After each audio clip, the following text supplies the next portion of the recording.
Today is one of those days where I'm not proud of myself. I actually made a total of, I don't know, $11, or is that negative 11? I'm not sure. I don't even know what my P&L is, to be honest. I didn't have a solid plan coming into the market, and that's something I shouldn't do. And by the way, I didn't trade yesterday. That's why I didn't have a video for yesterday. But today I didn't have a solid plan coming into the market, and everything just kind of happened so fast, and I was not able to react accordingly. Um, I don't know how many trades I took. We're gonna ignore this Apple trade because that's my friend that took it. That's not really my analysis. And the meta call that I'm currently swinging. I'm currently still in these, and that's not me either. It's my friend that took it. So we're gonna ignore those trades. I only traded SPY. All the SPY trades are from me. I'm gonna try to go over them real quick and see what I was doing wrong and stuff like that. So basically, coming into the market, Powell was speaking today at 9 a.m. So I was just kind of watching it till then, and as soon as he started speaking, the market just sold off immediately and really fast, and I couldn't really get an entry or anything like that. But basically, I was more bullish, to be honest. I didn't have my plan going to the downside that much. Um, so we had this 1 hour demand zone right here inside of a 2 hour demand zone right here that I was expecting us to bounce off of. We formed it right here, tested it once, kind of didn't get that nice rally off of it, and we were consolidating near it, and we kind of opened in it. When I see stuff like this, it's signs that that zone might not be working. I had that in mind, so I was really careful, trying not to play the calls yet, just waiting for something legit to form before I could get into the calls. So we were looking like that pre-market, like first 30 minutes before Powell spoke, we were consolidating just like that. So I couldn't really get any, I couldn't get an entry here. It was just choppy, upside down movement. So I wasn't really looking to trade any of that. So what happened is we just straight up broke below this demand zone on a 1 minute candle. I was actually going to get the puts somewhere here and had my stop loss above the VWAP, but Powell was about to speak, so the market could go either way, and if I were to stop out, like, it would be a big loss right off the bat because it moved real quick. Even if you hit market, you're gonna get filled at the ask, and it's not gonna be a good fill. I guarantee that. So I just decided to sit out and just let it happen, and I'm not really, it's okay that I didn't do anything, because that would have been worse. It worked out, but it would have been bad if it didn't. So basically what happened is after we broke below this demand zone, I had my key level right here, and that key level basically tells me that we're bearish again, because I had this key level right here. So if we broke below it, we're bearish, and we can sell into this 30-minute demand zone right here. But I couldn't trade that either. So look, we were just breaking it. I mean, we did consolidate right here and then moved lower. I didn't trade any of that, and then we went back up to the VWAP. I honestly did not even know what was going on here. I entered my first trade at what, 10:06 for SPY puts, and close at 10:26. 10:06 was right here. Very bad entry. I'm not proud of this entry, to be honest. So I think what was going on in my mind was, since we broke below my key level and then we went back up, we rejected the VWAP and then started closing below it again. I should have honestly entered around the VWAP. That's another strategy that I usually kind of trade, but things need to make sense for me to trade something like that. So basically, I waited for the market to break below that level again. It just kept breaking it back and forth, and when we were not trading below it, I should have entered maybe, I don't know, somewhere here, or maybe even here. It just didn't make sense like that. These are trades that I usually avoid. I don't even want to trade something like that. I shouldn't trade it next time, because this is kind of gambling, and That is not good. So I entered at 10:06. I think I was hoping for a move into this 30-minute demand zone right here, and I closed around 10:26 when we got this. Yeah, when we failed to break below the lows right here, I just closed it on this candle. I closed it for a profit, but it was like a $23 profit or something like that, if I remember correctly. And then my next trade was right here. I lost on it, got in at 227, closed at 185.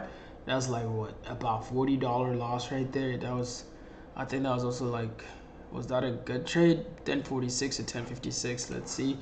All right, we're in my 30-minute demand zone. Consolidated right there. 1036. All right, so it looked like that. To be honest, yeah, we didn't get inside the demand zone. We just tapped it, and I saw kind of a double bottom, and I just sent it on this candle, I suppose. 1036, 10. No, it wasn't 1036. It was 1046. Sorry, 1046. All right, let's see. Okay. Oh, right here. So we did get into the demand zone, and then we started rejecting with volume. Yeah, that does look good with volume. I waited for that pullback right here, and I got it on this candle. We're kind of forming a bull flag, hoping for a move into either the key level and closing it there. And then what happened is that we started, it kind of went my way a little bit, and then boom, volume selling off, and my stop loss was probably somewhere here. So I think I ended up closing it probably here at 1056. Yeah, I closed it at 1056 right there. I guess that was an okay trade. My entry wasn't too bad, but I somehow managed to lose $40 on it. The risk to reward was what, about 1 to 1, because I was gonna scalp it probably to my key level right there. So, and I did say that I'm bearish below my key levels. So all of this is because I didn't have a plan coming into the market, which I'm going to try to avoid next time. I have to have a clear plan and follow it. So yeah, let's move on to the next trade. It was SPY again at 12:35. I got calls, closed it for another loss at 12:35 to 12:44. Let's see what it looked like. 12:45. 12:35, huh? 12:35. All right, so we're in this 1 hour demand zone. We're in this 1 hour demand zone right here, which looks pretty legit. Yeah, I would trade that, I think. And at 12:35, we looked like that. It was this reversal candle. It was still a red, but I think I just sent it on that one, and my risk was basically below the lows right here, and the target was going to be all the way to VWAP, because if we could reject this zone, yeah, we could go all the way up there. So I stopped out right here probably at 12:44. Stopped out at 12:44, yeah, right there, for like a $22 loss. And my last trade was the SPY puts.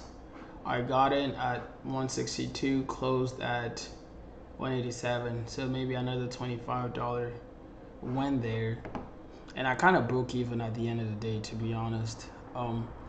At 104 to 155. All right, 104 is somewhere here. Okay, I got in here. Yeah, hoping for a move into my next 1 hour demand zone. And my stop loss was probably somewhere. I don't think I even had a solid stop loss for this one, so I'm not gonna call this a good trade either. It's just because we broke below a demand zone, and we kind of retested it, and then at 104, when we started rejecting it, I got in puts right here, hoping for a move into this 1 hour demand zone.